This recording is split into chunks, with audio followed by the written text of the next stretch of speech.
makambonga loba na po bonde la pona ngai. Nzambe atindaka. No tika ndako.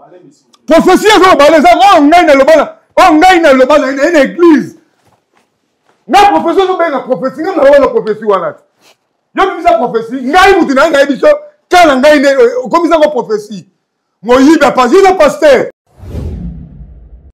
Chers amis téléspectateurs, Nazo s'est retrouvé dans la commune Yansele, dans le quartier Nganda CC. Référence Ezali, Naza à 2 minutes na hôpital ya Maman Olive Lembe Kabila. Naza à 2 minutes na concession ici quand Maman Olive Kabila va te bandaku. Mais awa toza kunate, toza en face. Toza en face, toza na kati ya concession oyo, na kati ya concession oyo. Ceux qui caméramen na otambusa caméra be omona ke batu ba rotonga, ils ont la carte de concession, batu ba rotonga puis batu musu basi bandaku na bango. Mais oh, les opportunités na libino, c'est-à-dire bolela mingi na poto non, na bandaki chantier, na tinda ngambongo, balia ngambongo, nazo nga ko banda ko tonga mais nazo banga. Voilà une opportunité pour Nabino, bola ndanga la kati. Voilà. Nazo la kati ya lupango yo, bomoni les chantier. Mais déjà, je pense que le réalisateur Amsa Bisso, plan Yandaku Oyo, c'est une maison, lupango ezali 10 sur 20. Les gens Nandaku ya ndako bomoni zo tongama. Ndako yo na minute oyo etikali kaka ba travaux ya ba dernier travaux ya finissage, c'est-à-dire ko tia ba porte parce que ba singa courant basi bacha, ba singa ba ya ba antenne basi bacha, c'est-à-dire tout est déjà prêt. Etikali kaka ba travaux mike na kati soki ko la ndanga na présenter batu. Na présenter batu ndako. Donc plan ezali mais so botali bomona déjà que mukolo nango azu pena tana otonga. Donc awa toza na C, awa naza na salle à manger, awa eza salle à manger, awa eza salon, awa eza salon, eza double salon. Donc salon ya ba parents, le salon bana na salon ba parents likolo. Donc awa toza na sawa, eza salon et puis awa eza cuisine. Soto koti awa eza cuisine. Et puis, mon colonda cuisine à rose, pas dans la posa va ne libanda la mané libanda, à quoi va ne peut déjà à Wanakati. Et puis après ça, à besoin d'un magasin à Bino, vous voyez que Babilo on a bien oublié. Et à je pense bianderie, ça déplace en Osukola Babilamba tout ça. Et puis on a sorti moko, tomate escalier. Tomate escalier. Donc, tout est déjà fini. Moutoua ressemble à quoi? Ressemble à l'upango. Ayene osara ba dernier travaux. Parce que mukolo nango ou mukolo azote kango, asa sali musala nyonso déjà. Soro mati awa. Awa tous en deuxième salon. Awa eza deuxième salon. Donc salon à ba parents. Et puis dans le salon assez, il y a visiter awa mutaro sala salon à ba parents. C'est-à-dire, soroye awa, ba garde-fou et vous allez awa, tobaluki, soye tobaluki, toye, toza na chambre awa, eza chambre ba parents, eza ya munene, grande chambre yango ya ba parents, 2 mètres sur 64, na moni ba komi kuna, bomoni déjà donc tout est déjà installé, ya ba courant donc biloko tout basi bache. Soroye awa, oeza bakangi awa eza chambre, moko eza awa, chambre peu mususu eza, donc eza 3 chambres, eza oui 3 chambres. Oh dans chaque chambre eza na salle de bain nango. Chaque chambre eza na salle de bain nango. Quartier pe bamona yaka la sa likolo bamona sika nini toza. Eza te ke o mboka moko sika te donc eza pena sika moko batu déjà basi batongi, batu bazo vanda donc les quartiers ils ont la carte de concession n'a tout expliqué.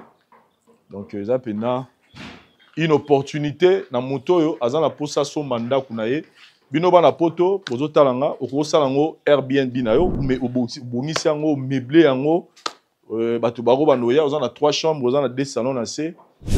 Donc tout est bon pour que moto o tonga donc so tel même likolo donc si a tie ba tol na ye donc et très ga ba travaux moni même ba crépsage ça tie nyonso donc mutawo so manda ko sala ga ba dernier travaux oyo ko sala que a ceux qui vont s'installer yo moko au salon résidence na yo soki pe orosala ngo parce que je signale que courant eza ma eza ba voilà ba courant ba prépé rola ça même câble yango donc courant ezali ma ezali et puis nzela ndenge na otu ko signaler château orozwelanga illustration ya nzela donc sur boulevard Lumumba entrée à hôpital à Maman Olive surtout quand entrer hôpital entrée à hôpital à Maman Olive je pense que château l'exhibition eza na macadam c'est-à-dire au bani na macadam au suki na macadam donc là ozokota kaka otamblara zelo mukie okomi maman na lopango na yo donc voilà un peu opportunité tout ça awa château to kitapo topesa tobeta sko lisolo nango bien assez donc pe chambre donc biso la voix du peuple to ara na masola bien to ara na masola kitoko masolo ero sunga bato bazala bien ololela o soki na somi lupangu na tindi mbongo na famille balienga na tindi na bakamarade balienga donc voilà un chantier oyo mukolo nango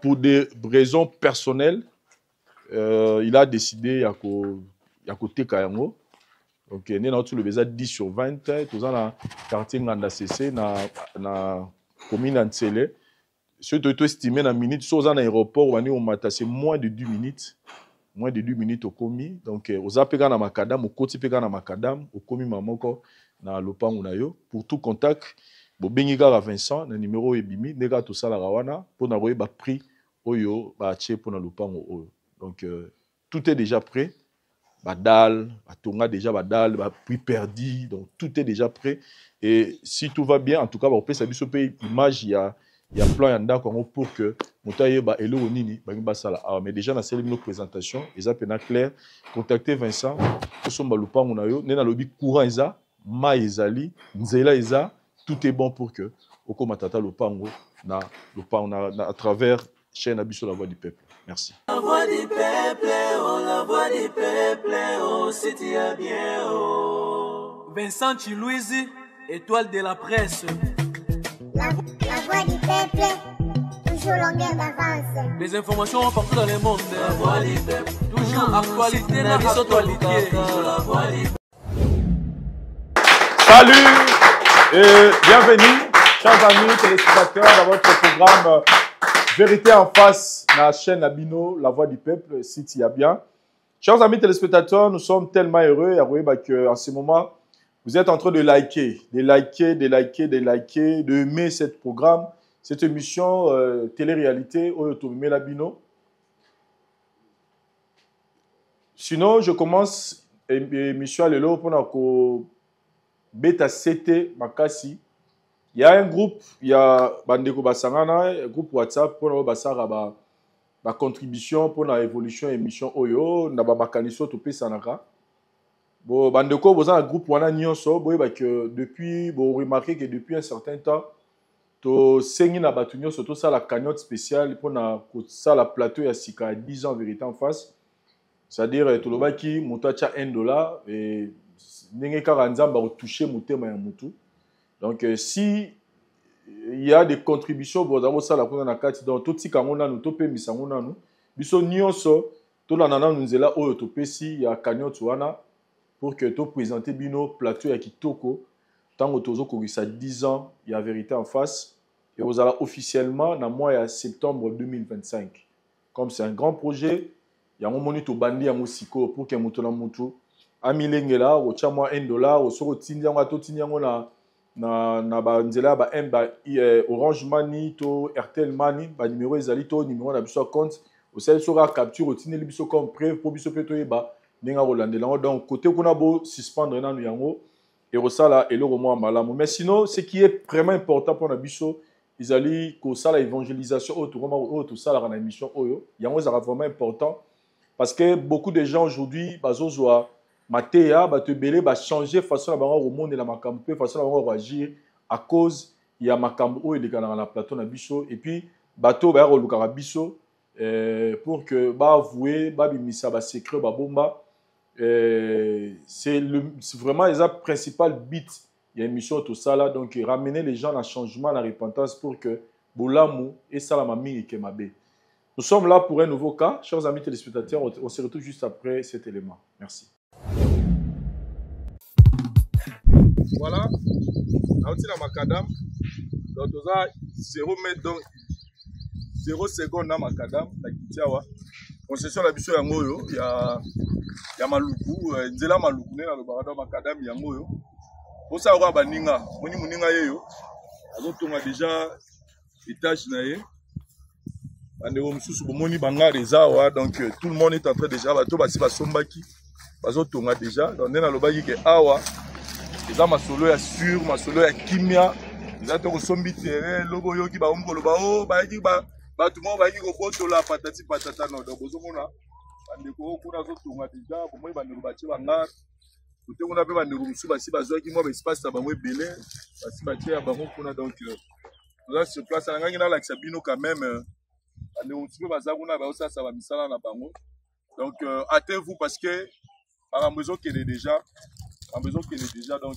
hâtez-vous bozwa baterrain na bino 20 sur 20 4500 $. Bobengaka na numéro eza au bas de l'écran bobenga na numéro oyo to changer système ya visite eza sunde taki liboso teke non faut tokangisa bato ebele non soko oza prêt otini ndeko na yo akoya na géomètre awa aponi esika na ye et après baterrain na biso nyonso eza cadastre c'est-à-dire soko osombi terrain mpa na biso eloko akosala eza kaka kotonga donc awa soko osombi terrain mosala kosala eza kaka otongi ndako na yo so osisi kotonga nde okoluka livre parcellaire na niveau ya bureau ya cadastre donc il faut ça la mise en valeur ndako mo ya 2 chambres mata moi neti ndeko na biso nde azosala azotonga étage na ye oyo ntango akosilisa yango nde akokende na niveau ya cadastre mpo bamisele livre parcellaire parce que document oyo esengeli ozala nango oyo leta ayebi yango biso tosi tosalela bino ezalaka déjà donc ofuti kaka mbongo na yo ozwi acte de vente na yo acte de vente na yo na document oyo ezocertifie oyo leta azoreconnaître na numéro cadastre ezoconfirme ke lopango ekomi ya yo ti mokolo yeso akoya donc ya kitoko ezaka mo nde toteki boye biso moko mpe tokenda te toza ya biso komona liboso donc tozalaka awa tokozalaka na bino na terre molai donc makadami yango donc moni esika papa aza kotonga makadami yango etali ye donc eza mabele te eza ngomba te eza mpe te ko place moko boye il faut zwa susu moto soko okomi il faut zwa susu moto bokota na kati te donc tolingami na makadam donc awa makadam eza soko baluki boye makadam donc eza esika ya malamu oyo tozokontinue kotalisa na bandeko na basombi te basoma mutuka yango wana ezoleka donc toza mpenza na esika ya malamu awa na quartier village Matonge. Voilà, nous sommes de retour, chers amis téléspectateurs, pour continuer notre programme Vérité en face au Toye Lelo. Toza na Maman Laurette Oya Talaka, Vérité en face, na où il est Karana Kinshasa na couleur télévision. A contacter Gibiso parce qu'il y a un cas monko, il y a une situation monko yo. Il faut avouer une vérité après avoir été manipulé par quelqu'un. Maman Laurette, bonjour. Bonjour Papa Vincent. En tout cas, to PCO merci. Aux amis la façon belé au traiter problème oyo. Koya wa déjà pour na batumsu c'est impossible à ko le kawate. Mais tant aux une décision lobby que na otala o batu ba lo baté menaya parce que awa nesika on a reçoit solution ba pour accompagner ngana bimisa on a la posana bimisa. En tout cas, nous avons tout témoigné vraiment reconnaissance et puis nous avons ensemble tout bételo maboko.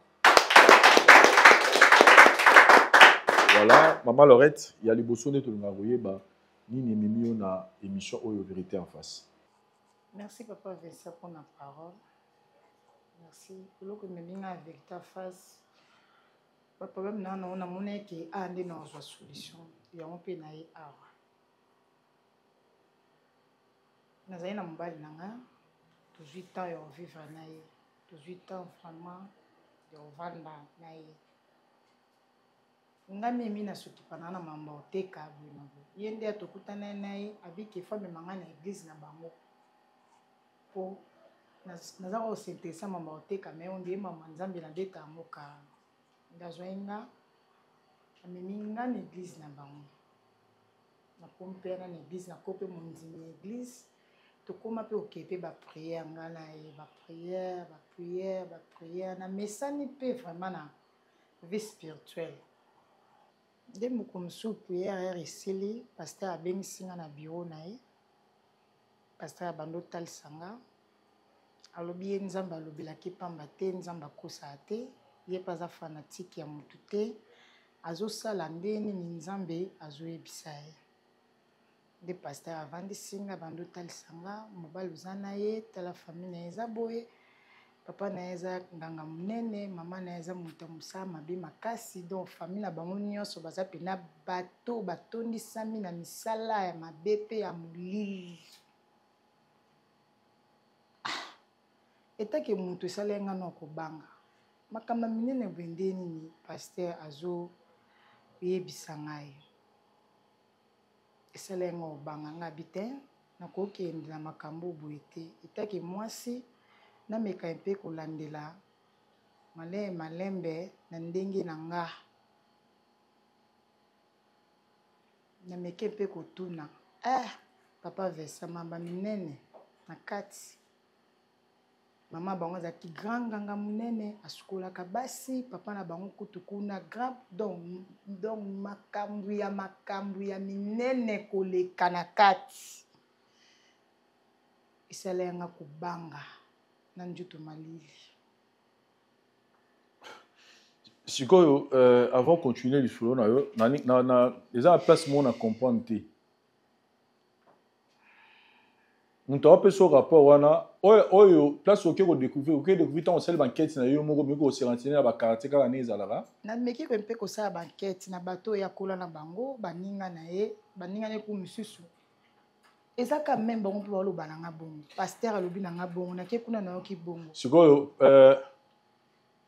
moi je sais que soki moto aza na baproblème spirituel diabolique parce que spiritualité eza côté ya bonzambe na côté satan soki moto aza na baproblème spirituel diabolique akimaka na église po azwa solution parce que comment un pasteur peut dénoncer misala ya mabe ya mondimi na ye aye na église sikoyo mondimi yango ye akoki kodélivre te akoki koluka te nini akoki kokangolama nde ye akomi kopanza ye sango ya mabe akomi kobimisa oyo ya mabe oyo ya bomba c'est-à-dire je comprends pas c'est-à-dire rôle nini oyo pasteur sikoyo ajoué epai ya mobali na yo wana pour que mobali achange posez quelle question wana te papa ozwa te opose question ndeni mobali na nga moto amemanga na église wana ye moto awumeli na église wana paster alobi na makambo nini nongondimela ayebisaki yango na intention nini nondima ngomba monzo nde azalaki na betension na ye mosuna te ntango ye ayebisi yango ayebisaki yo mpo osala nini mpo kabwana mobali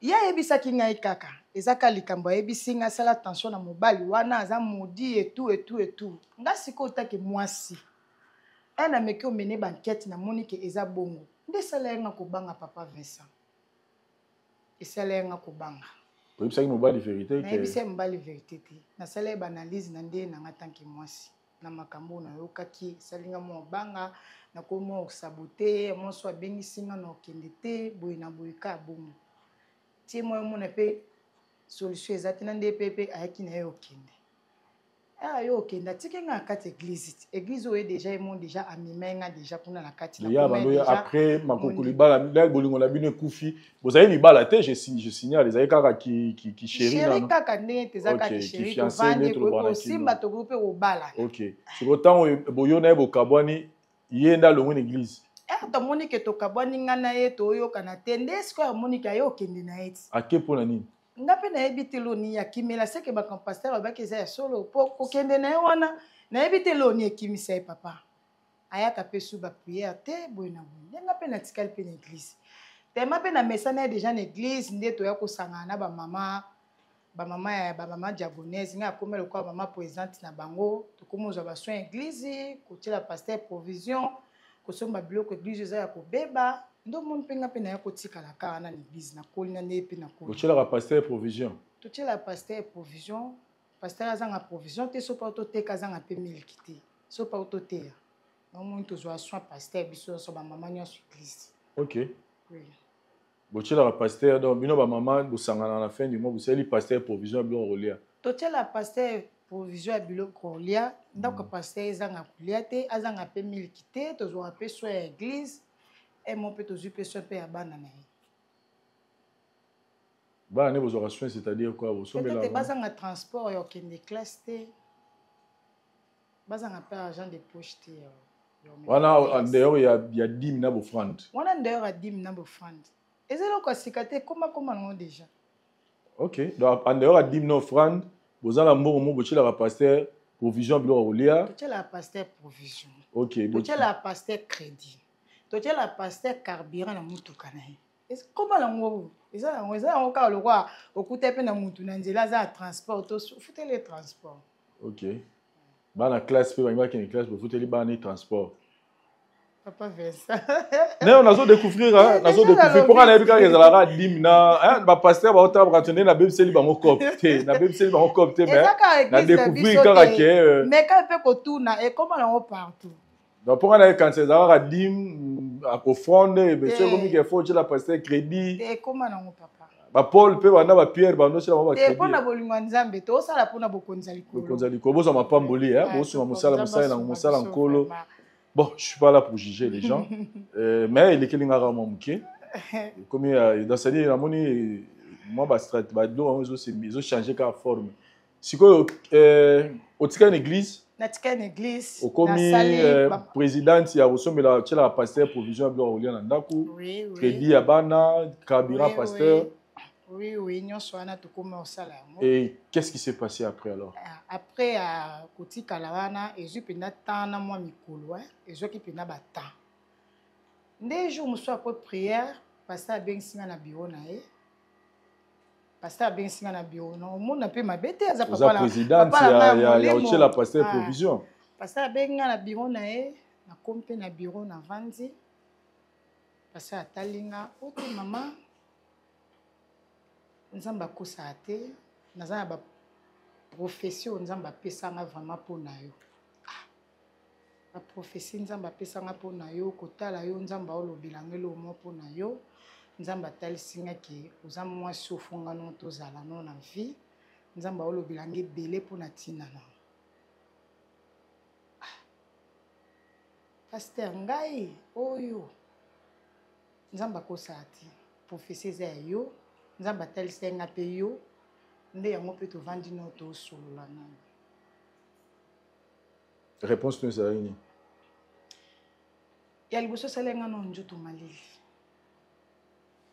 Salenga no njoto malili. Pasteur, o mbali na ayaki na nga na mabona. Lelo lobi ke nzamba lobi biseke ngande nazala mwasi na. Nazala na choix te papa. Oko maman pasteur. Nazalé na choité na télé pe mbali na nga kenda suite pété to benga poko kende na e ezui batan pe na ba inane ba oui nani ba inane à 2 ans silence to benga na tête to komana tête lo bukabwana vraiment donc ndenge bukabwana kana pe yo pe ozaki sona mobali ozo pe mobali mususu te naza pe na mobali te na vandaki na vande naza na mobali te Hotel Suko va nous a mbalte pasteur aye. Zana place na. Na zape moi si. C'est-à-dire pour nous mona yiki zaki mobala zaki na kaka canal o nzamba utiliser ki po akuta nsona mobala vina o qui est le pasteur. Nde na yepe ko accepter pasteur to vandi to zui batan nde ti lelo to va na pasteur nde to vandi. Abala yo. Abalanga te papa Vincent. Abalanga te mais na vision ezalaki ke nzamba olakisa ye nga alati voile ya alati veste. Mais nde naza boye ti sikoyo 3 ans yango pasteur atikala obalanga te. Pasteur namoni kunde koleka. Namoni kunde koleka epa pasteur. Omoni nini? Pasteur anyokolinga. Bali boso na mona pasteur amela masanga pe soka yena bakwicha bando finga mwasi. Pasteur soka bando finganga. Pasteur soka bando emilenga. Yemo momeli masanga. Yemo basa ba amike. Yemo basa ba mama. ye moko nyonso na kati sikoyo noyeba te ki paster yango eza ata mobali yango yanga azali na ye na famille na ye ya mabe bazali na bango soki bazali na bango sacrifie bazali na bango modi na profefa ye navana na ngai na papier lelo sikoyo ovi na ngai na osuka nango ndeni azwi ta ya olekisa ngai ba r 3 ans ya ovanda na sa makolo na ye na 3 ans nde mosusu nalingai nakuta na mobali mosusu alingai abalanga mpe toke liboso lelo naoyeba te ntina kipaster ani eza api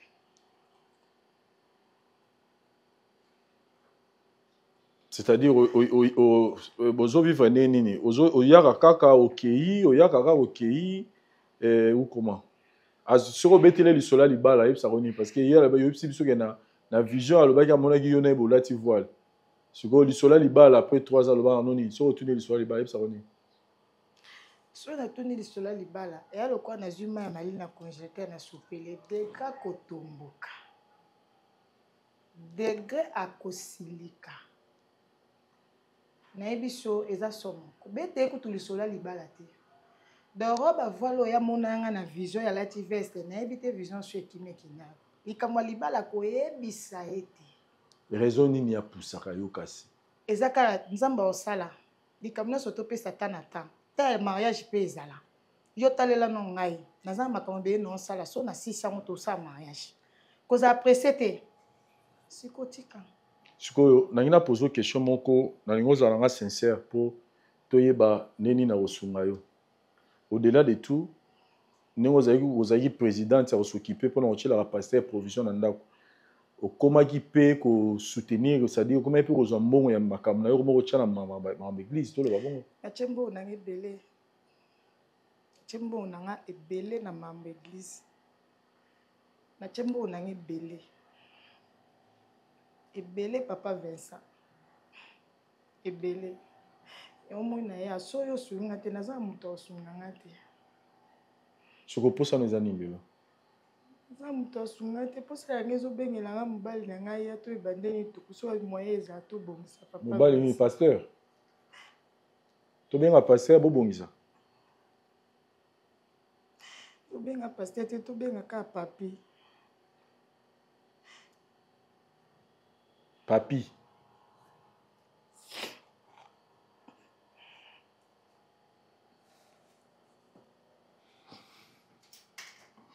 ti osala baenquête ya koluka koyeba vie ya papi soki makambo paster ayebisaki yo eza ya solo ntango osalaki baenquête na yo odécouvrir ozwaka te ya kosola na papi mpo oyebisa papi makambo odécouvrir sur vie na ye avant ke bokabwana nazwa tan te papa Vincent oyebisa ye eloko te nayebisa eloko te natikala mpo otuna ye te erreur nasala yango wana onemelaki mingi paster na ndenge omonaki osali enquête omoniki makambo paster alobaki eza ya solo wana obaki vraiment paster mpena aza ya nzambe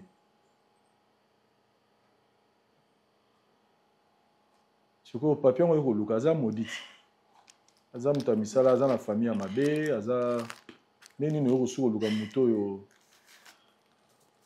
na nzela na ye ozwa malédiction oyo oluki soki ndenge nini oyo okompreke aza na ye modi te eza na oka baje paster ndakosa ya ngai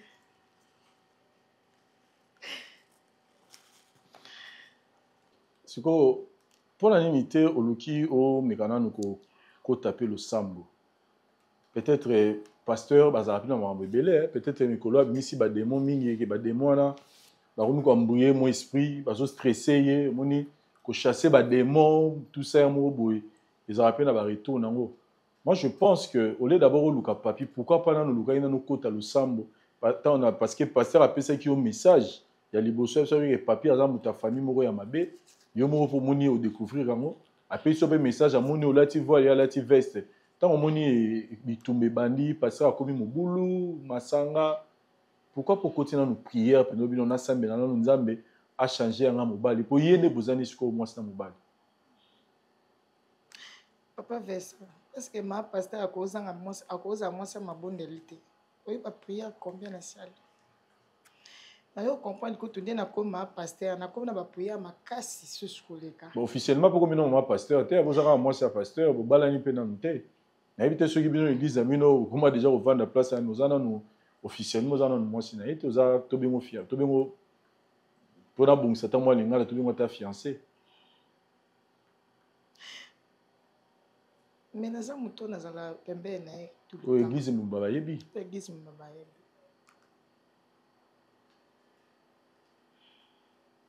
C'est que a eu une décision au lobby otika pasteur. Pasteur a yebi que na nuit so une décision tika. A yebi te mais naza choix te papa. Donc au moins ni n'est pas pasteur, au moins pasteur a mon boulot. Na préfère na va na ngata na mobali ata wa beta musique na ba kina za na moi c'est pasteur. Bon na lobi te ke ba pasteur nyonso baza mabe mais o ya ngande te non kokate papa na vanda kuna mobali na ngwa zala pasteur te azala bien ki pasteur papi na tikala ofinga ngate papi na beta ngate na simanga na njoto te na finga mama bota ngate. Au pasteur ando sala nyoso. Pasteur asala nyoso. Pasteur asala nyoso. Pasteur afinga na mama bota. Siko ki musala nzambe muza. Mutaza Bible na maboko.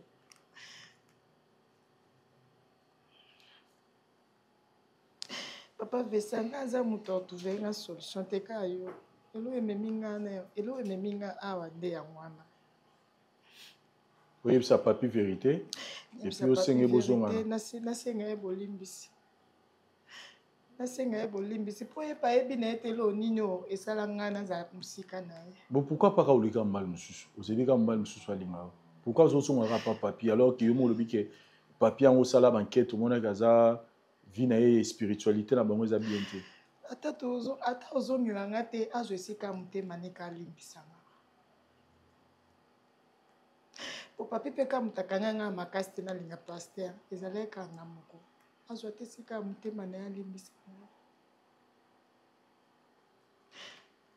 Chers amis téléspectateurs, je pense que Bisono Solani, notre sœur religieusement du début, je vais essayer un peu de faire ma question-réponse pour nous comprendre.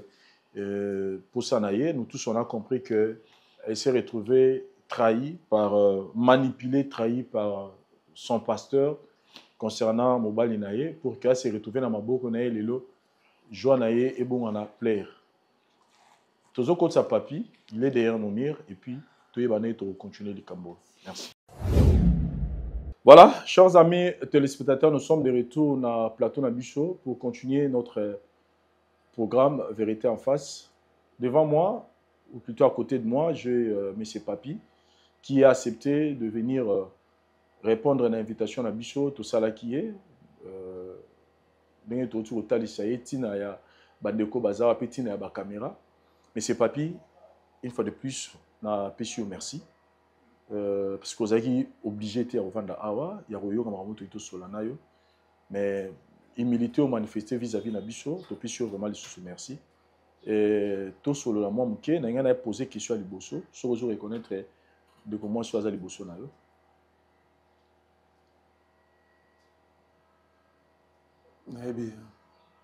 Oui bien na boza na relation nini. Bon, azaki moi sinanga kala umeli déjà ba 4 ans déjà. Boza sont ensemble été. C'est tous ensemble. Donc il y a raison ni message que une boza sont ensemble été. Ya yebi. Ya yebi makamioso. Bon, en fait, il y a coupé sa version naie, mais to linga pe to version naio pour to luka oye banen espiro peut-être ko talisa yo raison o ya yeli awa. Donc le bayi que aux mona tina ya vanda te mais au moins soki ya lobi oye to sambiso te meka ko yoka point de vue peut-être o ya lobi ils a oyo ils a te peut-être to oyo ka vérité à sur le pana. On a mon intéressé ngate ya o skisenga. Te ndeko nanga bolimbisi. Dans rozwa yo tamingité. Dans rozwa vraiment tamingité. Pour ne pas nakende moi moulai trop. Peut-être et vos facilités biso na zala moins rapide, c'est qu'il y a état ici biso que yo na bukabwana au même qui est na église moko esika oyo ye atikala kosambela yo ozala susu kuna te c'est-à-dire ayokaki c'est-à-dire atali soki ayoka bamakambo moko boye sur yo yango esalaka ke bo aévite yo mais ti lelo atikala église oyo azoloba wana ngai nde ngai papi ngai nde namemai na église wana ya memanga na église wana te ngai nde alobi mpena bongo paster oyo ye esika akenda kosambela ngai nalongo église wana kala ngai motu namemaka ye namemi ye na église wana mpo tosambelaka biso mibale eza teke ngai frère en tout cas naza makambo ebele pardon ndeko na ngai bolimbisi mpena nayebi ke comment nayebi peut-être elamusi mwa makambo ebele mais nalingaki opesa ye juste temps po kende na yo opesa ye juste temps aexplike yo eloko nini oyo abengisi yo awa na esika oyo lelo olobi ke ça fait un bout de temps omonaki so te ba 4 ans na ndamu yo ndo obengisaki ngai to eza ye en fait nga nabengi yo mpo azali na makambo oyo ye azali na mposa yebisa yo nasengo kaka oyoka ye oyo aza na mposa yebisa yo et puis après esila na mo ça va problème te ok ndeko na nga mwasi je pense que papa tous effort tosali ya koramener awa na plateau na biso ye oyo aza awa papi mobali na nga zwa esika motema ozamoni oza na problème ya mutu oza na problème ya mutu ngai aza mobali na ndeni mobali oyo ya wapi ya 4 ans ngai ndo tosali libanda yo oza libanda ngai nasala makambo na ngai ya mobali nini ngani nasengi wa problème ya mutu ngai bilo bonga ya yango te ngani nabengiso ya apo yoka tanga ndenge na oloba na yo na oyokele nini ngai na oyokele nini wa liboma na mutu na owa yoka nga kumangaki te limbisanga kuma te nabi limbisa ngai so na yeba ko bengana nga makambo oyo nga na yati ngai papi yoka na ngai o ko découvrir lelo o eza important faut découvrir yango eza likambo esalama na sima mokongo na yo oyo ya nga yebiso lelo epa na nga ya d'Italie yo te na yeba muti ngai nde na bengi yo oyebi yango te sko ngai nde na bengi yo papi donc so ndengelo mo ya pamba nga na ngai atoko silika zwa te oyoka na makambo nazoloba na yo donc la mama mobali na yo po ya déranger te olobi bien tosali 4 tomonana te nomoni ke babengi yo nga naza a pesa nga tata oyoka nga ta mukie bon ça va na oyoka ngo pona yo pour en tout cas makanisi na nga na idée na ye te te so nga na yebaka ke ye mutu abengi boza na ye awa na nga na tia makolo na nga te na nga na tia makolo ate ebi motema na nde eza te ti ata nde namoni ye na kati na ngai loo nayoki yo oyebi te eza mpo na intérêt na bape na nga na rassure vas-y omoni église oyo omemai ngana église okende ngano nde totikala wana yo ozali nao na problème te nga nde nasala erreur paster abengisa nga na bureau tosolola paster abengisi nga abina nga ke yo oza mobali na ovivre na yo oza mobali avenir te oza mobali moko génération na bino de génération boza déjà sacrifié pa baparent na bino papa na aza nganga mama na aza nganga famille na bino bwana misala mabe ya makasi nabia zela nanu pasteur on a vision pasteur apesaki yo Jésus. Pasteur Pichou, c'est ça le nom, non? Il y a un pasteur Pichou. Hey! Abike bino bozana boza famille maudit boza bandoki. Nzambe. Oza mobala venir te ngala ko vivre na yo te il faut natika yo nzamba ko saka ete nzamba lobelake mamba solo. No moni pe na meka pe mo tu na muke pa batu babina keza bongo. Nous avons des causes à notre cabane. Jésus nzambe na ngai. Donc nyonso eleka eza pasteur. Ngai na mon église. Ah mon Dieu. Après nyonso wana na sima mikolo koleka, pasteur akolinga ngai tukoma mwasi na mbali na pasteur. Ah. Pasteur on a linga yo. Frère omoni. Hein? Pasteur, comment ça pasteur? Tout le monde dit comment ça pasteur? Na yo comprends que vous allez no innocent. Makamnyo sur le ben na ngani za yango ya lokuta. Ezake po ya sepela. Moni makamalobi ke ya kindoki ya famille na biso, hein?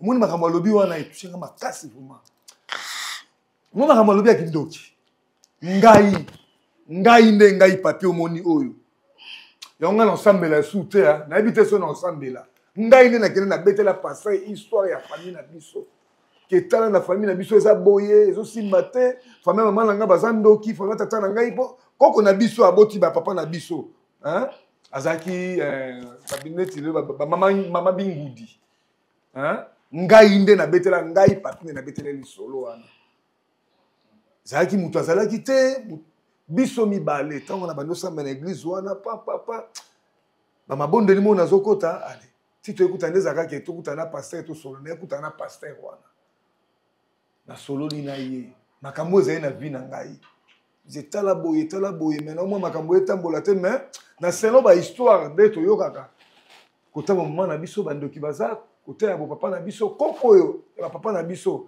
azalaki mabingudi azalaki moto azosala makambo bakisi banini nde nga nabetelaki lisolo wana ke tokende ngo na nzela priere alongola biloko wana eza te ke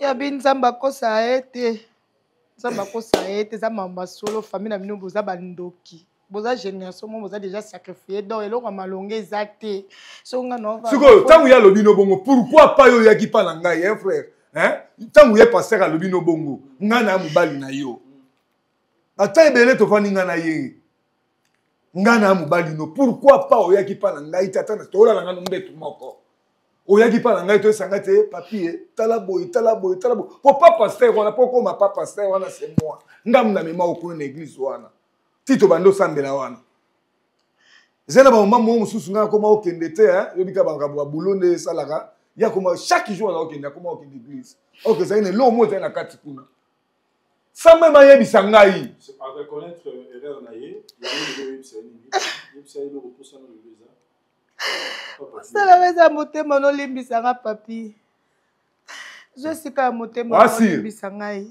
wasir après na yo comprendre que pasteur asalaki nyonso wana mpo ngai na ye tolingana nzambe tolingana na pasteur tozwi ntango ovanda 4 heures oloba ba 3 heures tomonana te ngai nazala mwasi ya pasteur na vive pasteur pasteur abelobina ngai alobeli ye ngai aza mwasi ya vi na ye alali olotake ngai alati voile alati pasteur alati veste tose ya libala nga sika na omona pasteur oyo nayo kopake nasala erreur na vie nasala erreur na vie papi josika motema olimbisanga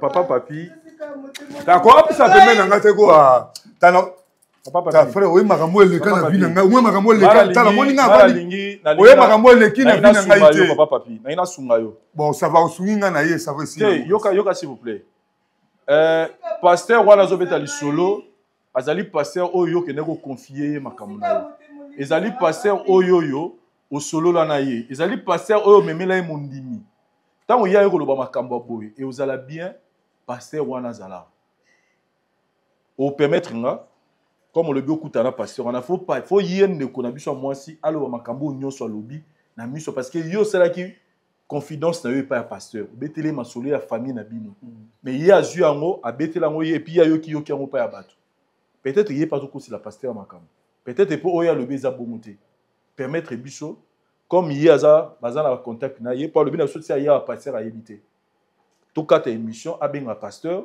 toyebi nini tokosala de façon ke tobenda pasteur aya comme ça makambo nyonso wana tokosala effort awa ya ça va problème te soko benga ebengai tala kobanga bêtise wana te ko oyebi nonga bien na kotomba kito pe na bambi yo ndoki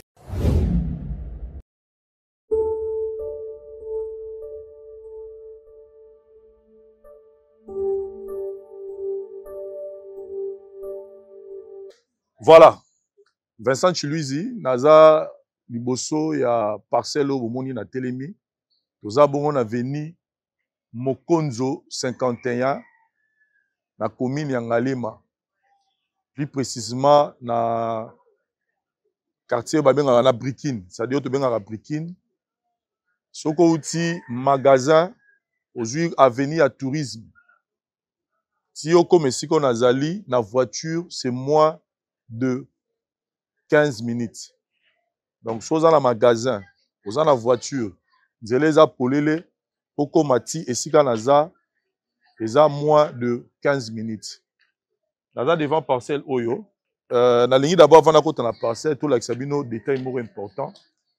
Détail important, les ali bomoni balabala Oyo. Les ali balabala Oyo, bomoni za na makadam. Soko mati likolo boye. Obi ma la grande route, il y a tourisme net lobby. Tourisme, les ali nzele outi na magasin. Donc, soko bimi boye na makolo, c'est moins de 3 minutes pour mon makadam, il y a grande route. Donc, nzela eza, soko ye tout droit, oyo kota. Na lopango. Lopango ezali 16 sur 16. Lopango ezali 16 sur 16. Donc, ebandi awa. Et suki, aussi comme moni, couleur ya jaune wana. Lopango yo, tozo kota na kati poto solo la. Toza na 2 maisons awa. Na se, toza bongo na ndako eza 2 chambres.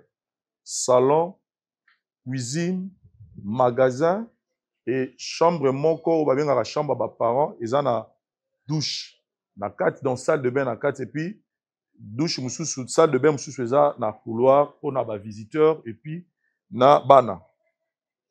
Et puis toza la magasin na kati et likolo toza bongo na 3 chambres, salon, cuisine, salle de bain et puis 2 salles de bain. Comme on a dit, chambre ya ba parents dans la salle de bain on peut sous na salle de bain na couloir. Awa ezali bongo cuisine oyo batu ya likolo puis batu ya likolo ba utilizaka. Et puis to baluki na sima.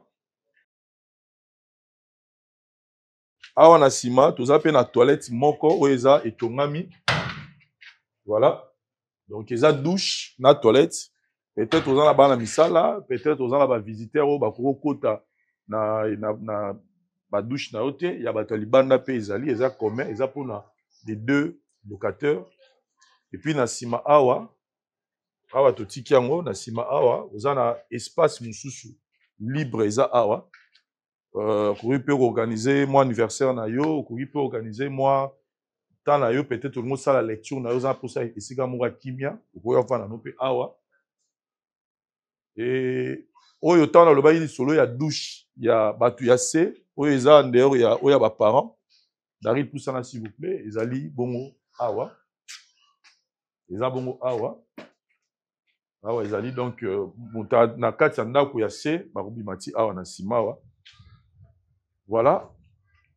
Et puis awa ezali dépôt, c'est-à-dire que ko somba ba biloko na yo basaka makala na yo ba matuka ba biloko tout ce qui est au moins que kokota na ndako te et kokota na awa eza pona locataire o aza na premier niveau mais oya mutu ya locataire oya nini dépôt ya monase eza bongo soko baluki boye.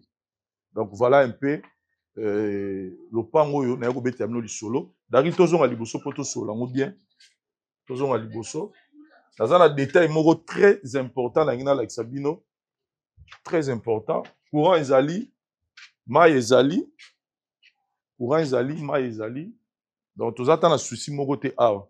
Et puis au-delà ya mai ya régie des eaux tous na mai ya source awa bomoni eza mai ya source. Donc on a posa ku to ça forage te parce que on a déjà la mai no source eza mai moko vraiment kitoko bande kolanga na yo betamno lisolo ya lopango yo bino batoza partout aux otalanga lopango yo avec tout ce que je viens de vous montrer vous omona que tout essaie tongami.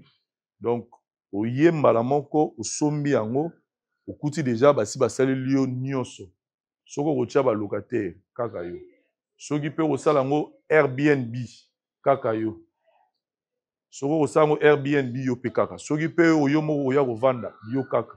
Mais l'avantage c'est que c'est déjà construit, c'est propre dari liaka boye fona la kisabango ba place nyonso ala moni pe ba locataire baza bazo sala moi ba matembele na bango. Donc bazo sala matembele na bango donc tout est déjà construit. Donc voilà. La parcelle revient na mbongo moko ya bien.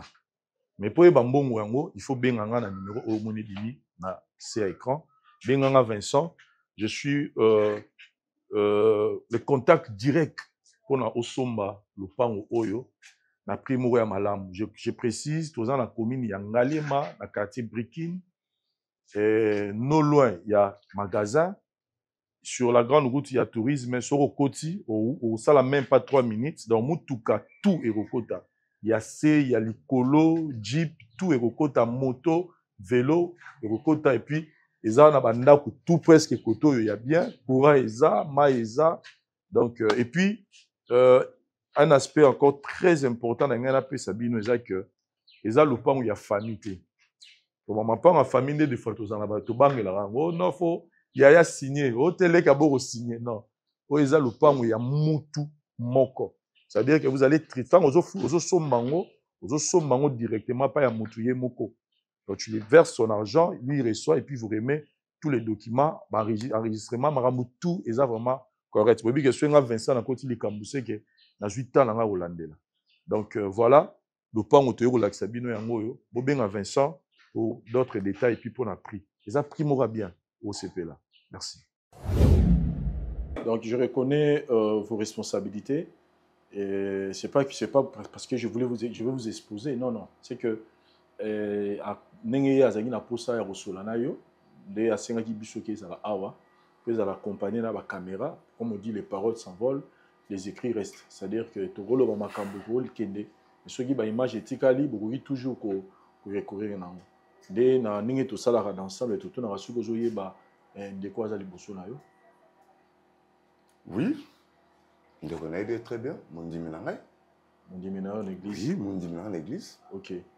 Et ça dans moi les solo moko donc qui to solana yo par rapport à dossier moko isa awa au dossier ngo yo nous a cité comme to za au centre ya makambo nyonso. Mais tu so permettre tout solo là. Dossier. Ah. Bon ce qui dossier zali. Bon, nanyo so to solo mais il faut moi prière moi ça maintenant pour qui me nzambe za katina biso. Au ça la prière? Oui, il faut na ça prière. Pour ngaza mon sana nzambe na ko ndi makate. Donc ben siga ben na lo bakabo sans que nzambe yemoko azala parce que mettre na makambo to apesa so ezabe nzambe. OK. Tu respectes? Ça va? Donc na misto bondela. Oui, nzambe merci. Na ndenge o comme si biso nesika oyo. Nazo senga te assistance na yo ezala kati na biso nesika oyo. Maloba nyusu o tokoloba kolo nzambe yonde motu ozala kati na biso. Biso to zala be ba beti minoko. Mais yo vanda kati na biso oyo ka biso nyusu wa mabe kolo to benganya na komo na Yesu Christ. Amen. Amen. Voilà, merci beaucoup pasteur Nongotiki Maravnos Nzambe. Mon frère pasteur Azali Bosona Biso n'a passé par le panayo pour que yo moko yeba ni nous poser pasteur comme question. Bon. Na bakunde na olobate. Hein? Mais na zolo bakaka. Ngai na na église ya pasteur oyo. Ngai na église na ina koma osambela kuna. Ba propos nyonso mwasi na nga lobi. So mwasi na nga ite, so mwasi na nga akala alobi. Ngai na ya pa na o pasteur ngai. Un certain dimanche église bimaka boye. Poto sola na yo na makamonga na zalaka nango. Bisenga te. Foto kuta na mardi, na mbaka mardi ozo ba mukolango bien. Na ya pe mardi na tongo mutali boso ya mbaka zaka ngai. Na talisio ndenge famille nanga eza.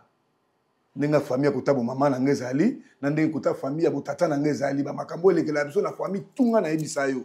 Na ndenge na kutana na mwana mwasi oyo.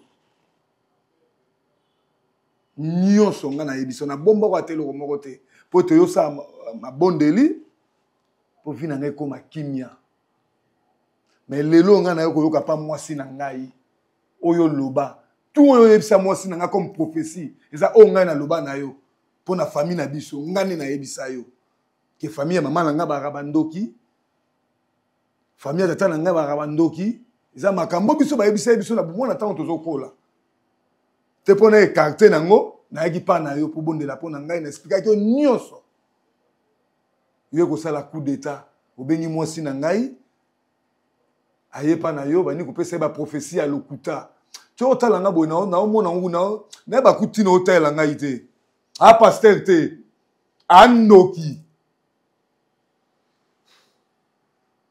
yo bengi mwasi na ngai na kati ya église opesa prophétie oyebisi ye ke nga famille na biso tozala bandoki na famille na biso na bumama na biso ti mwasi na nga osa ba commerce wana aya kokweya nga za mbala vi na ye te ndenge nzambe alakisi yo fo ngai na ye tokabwana koya na église no nasali pas même 6 mois nga na mwasi na nga tokabwani azolinga lisuku te naloba ne boye mabe malgré sali ba 4 ans 5 ans na ba 4 ans nazo reconnaître makambo nyonso na mutu na nga alors que nyonso euta pa na yo kaka kokoma nga tokomi na église na yo nde makambo tu wana ebimi na ndako na nga tingalaka bawana mwasi na ngai yo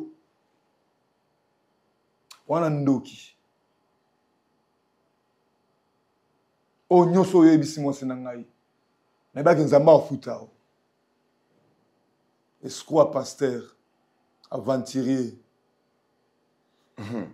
frère papi lelo yo ozobenganga mosali na nzambe aventurier oza aventurier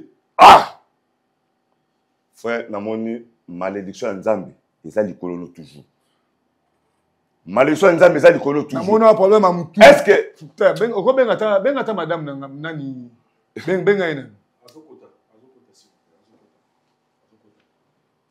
zela babenga ye aya toza na ye awa kasi ate nazanga toza na ye nyonso alobi yango awa toza na ye aza libanda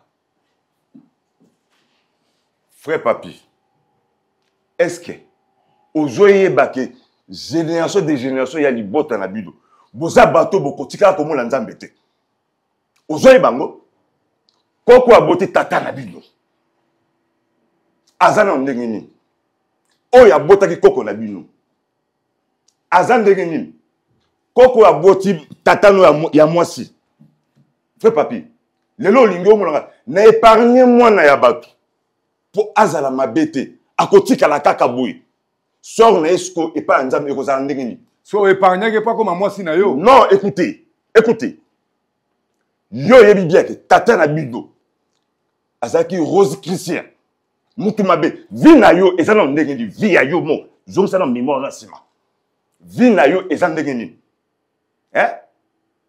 wandoki écoutez yo za ndoki yo non naza mosali na nzambe s'il vous plaît obobanga mbo tina église na yo ekokoma naza mosali tina noko tina église no ekokoma yo pasteur to escroc oza escroc yo ye wana ka tu ye yo te aloba te ozowangana wandoki yo pasteur te obiki na oprouve yo ngai frère papier ti siko banda bokabwana na ye oboti na tuni yo nano yo boti bandeko no misusu wana babota ozobake oprouve ngai ngai ezali prophétie na yebisi na mwasi no na épargne epo oyo yebisa makambo ngai naloba na yo oza makambo ngai naloba na yo mpo obondela mpo na ngai nzambe atindaka otika ndoko prophétie ezobala eza oyo ngai naloba na ene église na prophétie ozobenga prophétie ngai naloba na prophétie wana te yo bimisa prophétie ngai mutu na ngai biso kala ngai nde okomisako prophétie moyibi apasina pasteur ngai na omoni nga omoni awa esili awa te na olakisa yo. Gloire soit rendue à l'Éternel, bien-aimé, que le bon Dieu vous bénisse partout où vous me suivez en direct. Je voulais juste dire à une personne, Dieu nous a recommandé de jeûner pendant 70 jours. Nous sommes en jeûne et prière, nous avons commencé le 23 et nous clôturons ce fin de l'année. Alors je voulais dire à une personne, parmi ce message, Dieu m'a dit de prier pour la clé. Que Dieu te donne la clé de 2025. Écoutez bien aimé, nous allons prier par rapport à ce message. Que le Dieu de la Bible puisse agir. Tu as droit de recevoir ta clé. non comme un slogan, que ma clé de 2025. Mais Dieu te donnera cette clé. Et cette clé que Dieu te donnera, ça te donnera le pouvoir d'ouvrir et personne ne peut fermer. Ça te donnera le pouvoir de fermer et personne ne peut ouvrir. Le pouvoir que Dieu est en train de te donner dans l'année 2025. Gloire soit rendue à l'Éternel. Alors écoutez bien aimés, nous organisons maintenant une veillée de prière dénommée Clé 2025. Le 27 décembre, de 22h à l'aube, nous serons à Saint-Denis, 17 boulevard de la Libération, à Saint-Denis, c'est derrière la gare. Vous arrivez, c'est au 2e niveau. Nous allons prier de 22h à l'aube. Écoutez ce que vous allez faire. Faites-vous enregistrer à ces numéros. 0033 7 66 27 40 0D. Tu envoies un petit message, tu dis, prophète, je serai là. Je vais prier avec toi toute la nuit et je vais récupérer ma clé. Et il y a des orientations que Dieu nous a données. Tu peux commencer à prier avec nous pendant ces temps-ci. Tu envoies ton numéro. Je te mets dans mon groupe de prière jusqu'au 27. Nous allons prier, implorer la grâce du Seigneur ensemble. Partout où vous vous trouvez, n'hésitez pas d'envoyer un petit message. Tu envoies ton numéro et tu seras dans mon équipe de prière. Nous allons prier tous ensemble. Deuxième chose, n'oubliez pas les jours-là d'amener une bouteille d'huile, une bouteille d'eau et une clé. Tu viens avec ça comme symbole. C'est comme ça que nous allons prier de 20h à l'aube. Que mon Dieu vous bénisse. Ne ratez pas cette occasion. La Bible dit aujourd'hui, si vous entendez sa voix, n'endurcissez pas vos cœurs. Tu es mon invité de ces grandes veillées de prière à Saint-Denis. Soyez bénis. C'est votre frère, Père Condé Israël. Soyez bénis. Merci bien-aimé. Merci. Merci Cordon pour la parole. Merci à Bawe Nyon Sobalandara Biso. Nous avons appelé Biso sous opportunité à Kolobali sous. En tout cas, c'est pas facile. Hein. C'est grave. Makambo to monde dans l'église. Oh là là là là là là là là. Biso bandimito yak to so église. Pona ba pasteur bo banda ko manipuler biso te. To so yak ko sambela pour à travers nzambe na bino asala biso to bika. Prophétie fo bima et pas ya boyoka voix ya nzambe po oloba nga prophétie o exact. Et à te po bokosa biso na sima ya nzambe bokomi kokosa na sima nzambe botie makambe belé. En plus de ça biso to kende église to komi komona ba pasteur na tie majorité to komi komona ba pasteur on dirait ba nzambe ya se na terme to bimisa biso mo ekoma dadi amoni to begi dadi amoni on dirait a vu place ya nzambe ya remplacer nzambe. Non ba pasteur boyokanga bokoko remplacer nzambe te. Bozaka na nzoto lokwa biso nzambe ndazo sala à travers bino mais bon mona biso lokwa biloko te bo bano manipuler biso ngana ina problème na nga pa na yo po bo sa couple nga l'église nini mona pasteur bo libala batu l'église nini pasteur abimisa mwana libana okangi ndoki mais to yela ba problème pa na bino bo résoudre ngo bo sambela libala ekufa te mwana ndoki a se retrouver na balabala te mais oh lele comment et commander mususu to vivre makambo eza yango te to vivre lelo c'est pas normal, c'est pas normal papa nanga c'est pas gentil botika loko yo ba dadi biso moto ko bisibino ko ba nzambe dadi faut ba ngala fu biso bandimi il faut to foutre la bana bino binerval biso bandimi il faut to tie la bana bino ba carburant biso bandimi to tie la ko crédit eza mabete mais tant to chawana ko escroquer biso te na sima nango na sima nango omona biso ba biloko monter lokola TV bo bana ko manipuler biso botika tozo ya pana bino po to ya osambela to luka volonté nzambe sala so mundi ba na problème n'est pas na yo bozo ba solution ba problème na biso et non po boya ka ko sala on est pas pasteur na biso na micho na plateau pa picho sali dans l'obité ba pasteur nyoso baza bongo mais majorité ba pasteur en tout cas pardon bon ça mabe franchement mabe za mingi la l'église bon mais un peu ko changer. Bon, à la langue vraiment, bah te belle question prière te, pour le comportement même bah débé zan andela, débé zali nandela, bah toi zo discuter pour le problème de l'église, bah zo lobela, mais vous aurez pas mingi biso basi surtout biso to ka faible devant ba dadi so to moni mi to zo lenga sanyo wa kitoko pona tela papa na ndako alia yango tena otela papa mais so dadi yo talanga ndelo servir façon na koyamba ye to tikelo kwa la ba mama to tika ombuzo ba la place à nzambe to comme ça ba nzambe te ba ka batu lokola biso merci. Merci Cordon. Merci vraiment na bawo nyonso balanda kabiso ba sepela kakoyo kakabiso pe kolanda vérité en face.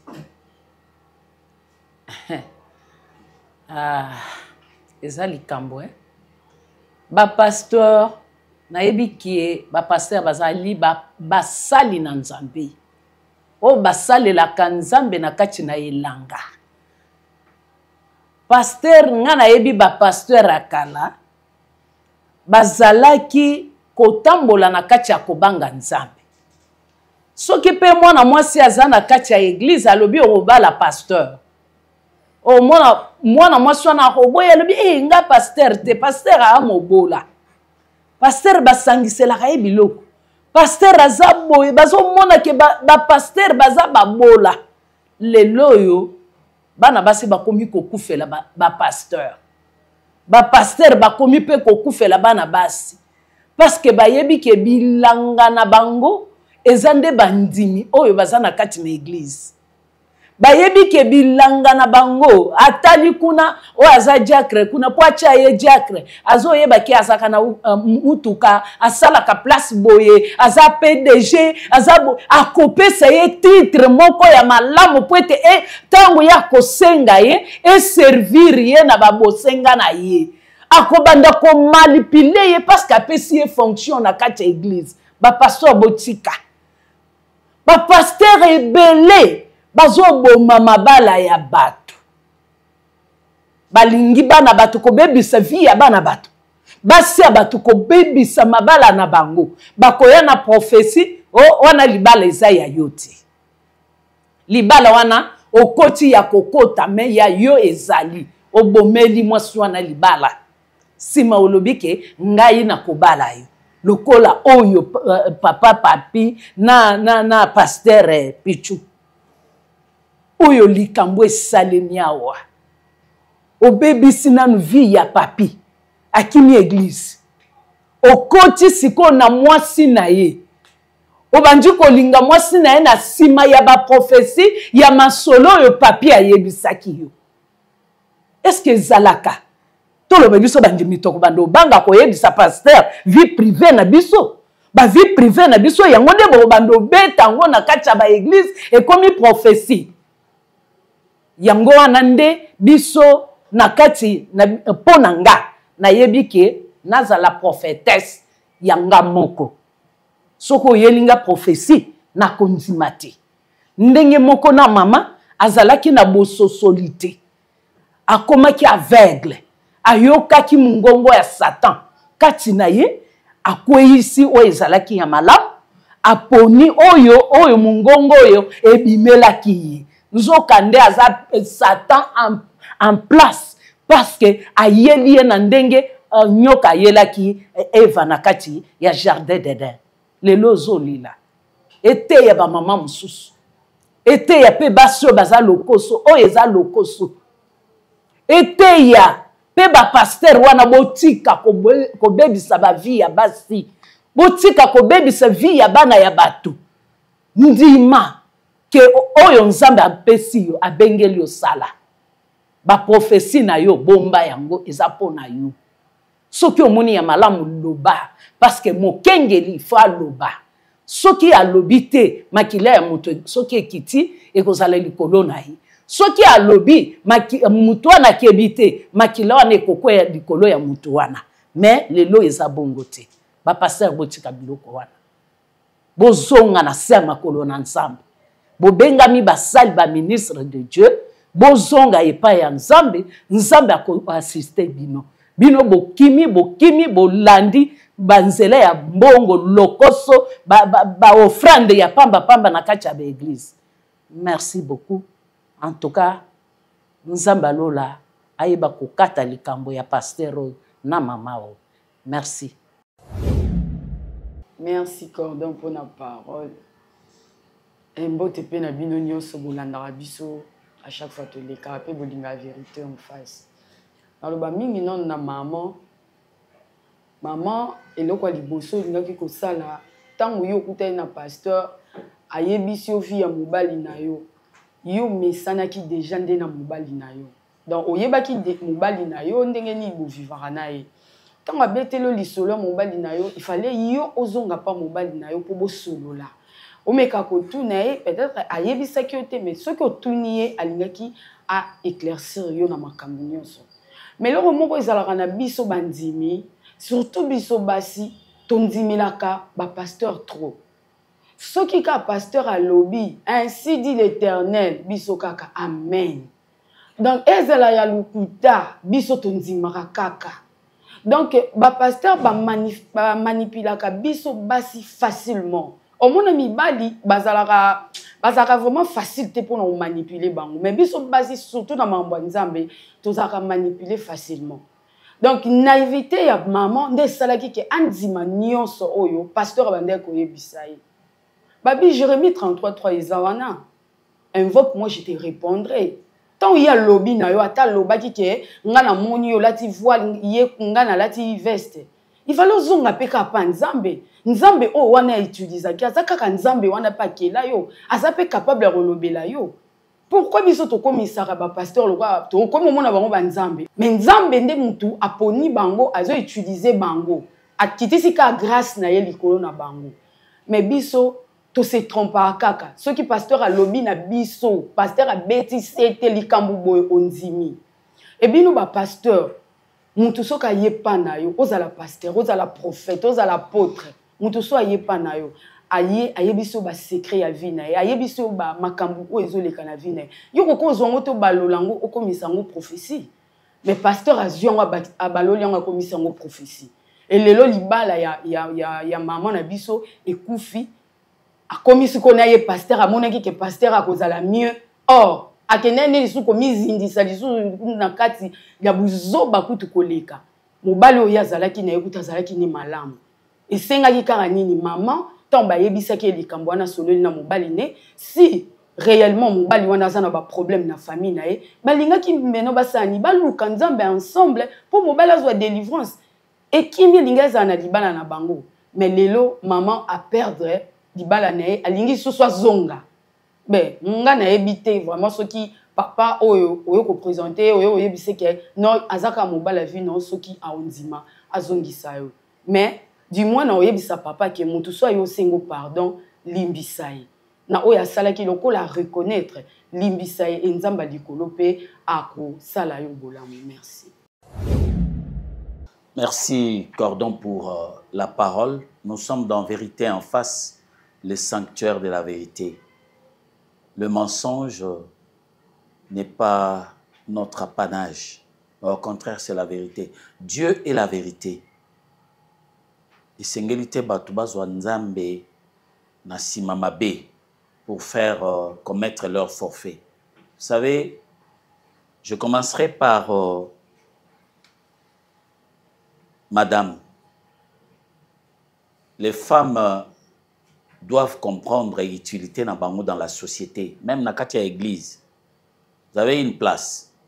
Contrairement à ce que Batubalobara, vous avez une place dans l'église.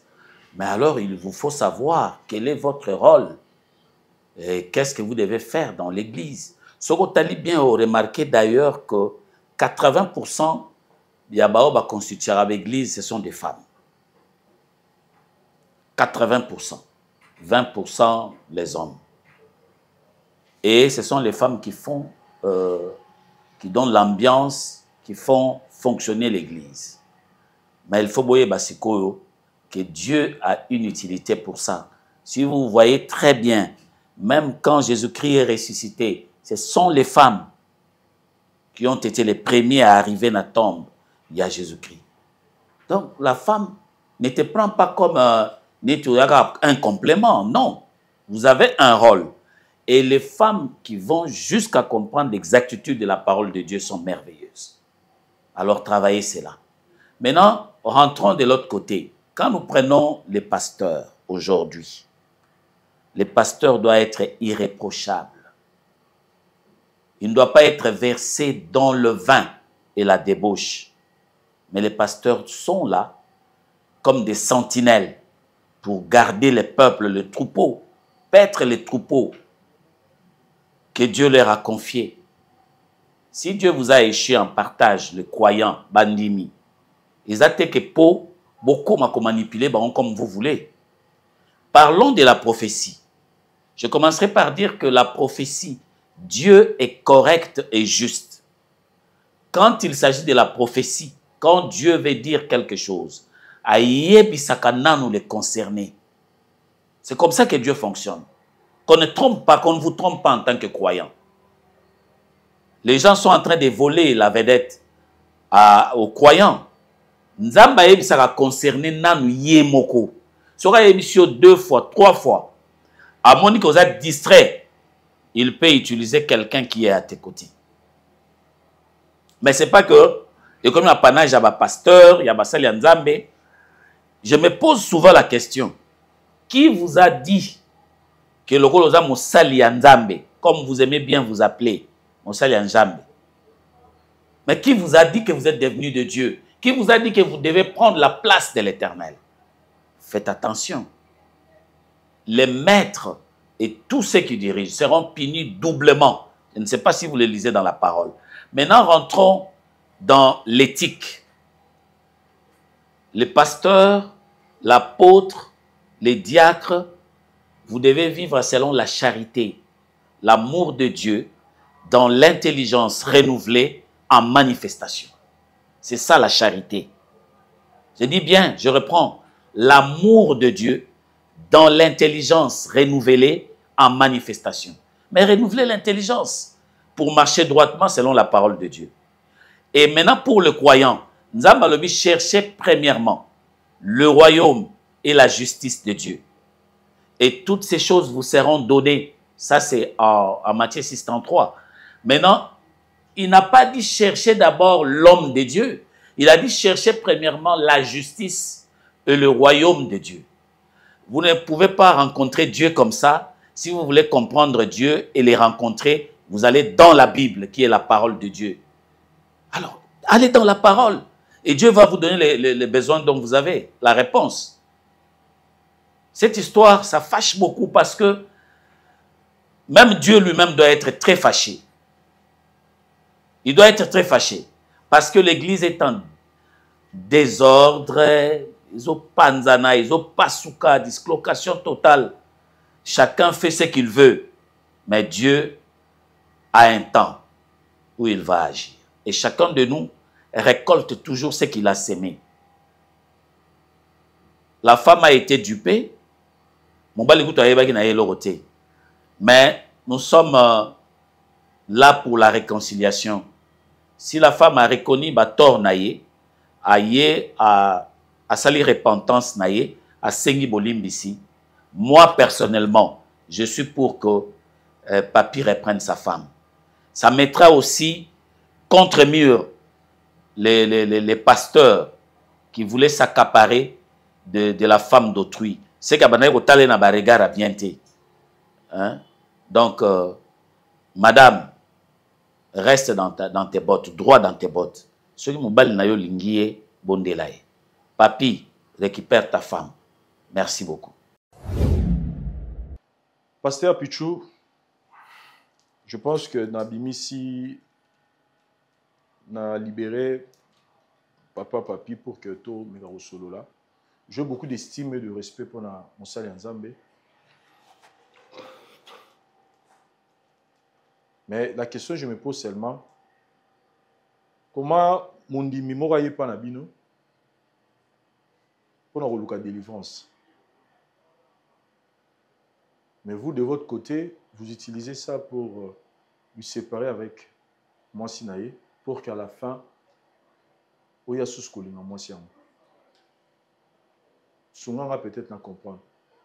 Parce que ma cambo yo bimisi na moi c'est pas moi Sinaï. Et ça ma cambo y a le billet m'taïb sakiam. Et après, puis si sous ce message, et pas un de moi si que y a des moi si à vie na yo. Nzamba la kisio, lati voix, il y a lati voix, il y a lati veste. Et là, je ne veux pas entrer dans votre vie privée, ça vraiment, ça ne me regarde pas. Mais ce que je peux ajouter, Zara, que même au-delà de tout, tenir la promesse au Salaki, dont on a vu à moi citer. Il y a Robalaï. Je ne suis pas là pour vous juger, vous êtes plus âgé que moi, vous êtes pasteur, mais pour l'intérêt de notre soeur qui est venue se confier à nous, d'être aux autres une question pour tout le monde. Peut-être que vous allez nous donner plus de la lumière par rapport au Yalobi. Oui. Premièrement, n'a regretté dans ma casse.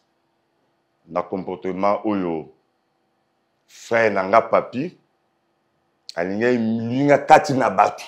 Oui. Deuxièmement, yondenge na zomo noana, ozata na tamoko ti à côté le moko balanga ke tala pasteur ezabo non. Oza penda 20e oh moi na suka tata na biso asuki saka. Ezaba jara bino ba oh. Ozata na tante autour nanga o milieu. Soko oza na besoin o ba makambo wana. Okoki kuya mercredi. Jeudi, samedi na bureau nanga na koya mona ngonga nyoso tu okoya pe yaka propre le ko nga mo pasteur na zalaka. Kuya nga na ba ndenge na bino ni minute ta. OK, pe ser. Ezala mbala suka. Olandi? Okutaka nga na yebisaka maloba oyo esengaki ezala. Mais oleka awa ni mission olo balanga ba n'importe quoi. Tala. Pasteur. Non, non, non, non, non, non. Pasteur, non, non, non. Pasteur. Non. S'il vous plaît, pasteur.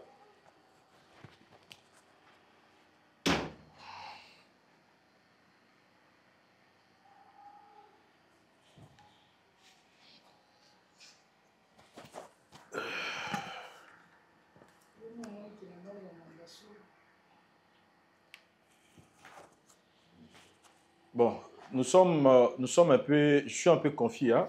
Je pense que conseil, ça va conseiller dans Souka, hein, toko récupérer un montage parce que je voulais m'entretenir un peu, mais je sens que c'est un peu, c'est pas compliqué. Mais ma soeur, comme je vous avais expliqué au début, c'est que mon révélation sur Salamé, il y a vraiment un scandale. Papa, papi, il faut aller monter ma haut, il y a des pour après 4 ans. Nous, le qui est importé, ça va être aux ongles, au moins au dénoncer, ma cambo, que vous avez qui manipulé par un pasteur. Ce qui est vraiment dans la bonne monnaie, on a lancé un ayo, au ticket la biso temps, to ne naïf sakio, to me capé au solo, c'est qui est important d'abord, c'est qui y a quoi, tali sa réalité. Vous avez on va accepter parce que tout le monde déjà, Babi, on reconnaît un arbre par ses fruits, et le fruit de l'esprit. Oyo toyebi na Galate eza oyo papa pasteur Alexis Bissoté, je suis pas là pour le juger, je suis pas là pour le condamner, yemo nzamba yemnene ro juger basali na mais au moins vous avez la capacité à faire l'analyse à royer esikani no rocha le kona ou rocha le coloté. Pour les pasteurs qui vont me suivre, c'est un cas que je reçois comme tous les autres cas, tu auras la vérité en face. Pour le sujet à ma provision, je suis pas là pour juger ma foi à battre. Si quelqu'un pense que sommet la pasteur provision que chez Nandaku, ils a bien, oya moni pesa mabe mutela mutu, asala oya moni lenge Paul alobaki, ceux qui ont moni que kolia musuniza mabe, oya moni que za kolia musuniza bien, ceux qui eza pona repas, ceux qui eza pona repanza bana nzambe te, mutela muta garder foi na ye, le plus important tous ala na nzambe moko to sambela repi Yesu Christ, oto yamba ko mo continue obiksi na biso. Pour ça, en tout cas, je ne veux pas des interprétations. Vincent a téléméli, pasteur, crédit, pasteur, provision, pasteur, transport. Parce que moi, c'est que je sais, quand on paye une dîme, tu fais la offrande, tu payes la offrande, et ça va pour s'occuper de l'église. L'église, ils ont contenu na basali, na etonga en général. C'est-à-dire que ça doit bon wana tina na ngwa. Mais ceux qui ont delà dîme, na ma bonza. Et comme il faut que tu aies la pasteur crédit, que tu aies là, peut-être que tu aies un bon côté, mais lobby teke, comme tu aies un bon côté, il faut que tu aies un bon côté. Non, non, non. Dans la suprématie, il y a opinion, on peut toujours partager. Mais sinon, nous allons continuer à travailler avec le couple Oyo Bayo Kabiso, maman Nabiso, na papa papi, voir à quelle mesure tu vas sur ma bango. Mais tu peux nous rassurer que oza pena susu na posa ya pasteur te. On va la bouille moi sinon maîtriser. On se retrouve prochainement. Merci Bala. Le Flat Hotel Tenasia met à votre disposition des appartements équipés de chambres et suites avec un confort moderne. Une salle de fête moderne pour toutes sortes de manifestations, anniversaires, fêtes de mariage, réunions et autres. Pour ceux qui adorent la restauration, il y a un restaurant VIP à votre disposition. Un nightclub pour les amoureux de l'ambiance responsable. Un service traiteur de renom. Et pour ceux qui adorent rouler en sécurité et en luxure, le Flat Hotel Tenasia met pour vous une location des véhicules des marques. Le Flat Hotel Tenasia se situe dans la commune de Lingwala sur l'avenue Kalembelembe numéro 256 à 2 minutes de l'avenue Libération ex 24 novembre. Je suis docteur Pichotondele, pharmacien de formation. Je suis formé à l'université de Kinshasa à la faculté de pharmacie. Et puis je fais d'autres masters en transformation des agro-ressources à l'université Marien Ngouabi et au Canada en préparation de cosmétiques thérapeutiques naturelles.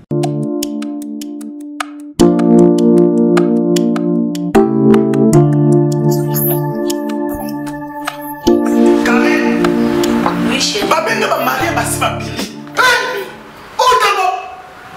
Tamponi, c'est bien mon nyonso mon ami. Ok, fais-tu bonanga. Na c'est pas côté ni. T'es Karen. Ok, fais-tu bonanga te. Na yela ya ba produit banda kala pona ba tampon wana. Savon d'ici. Pembe mwinu akosokono c'est sans problème. Ongengi.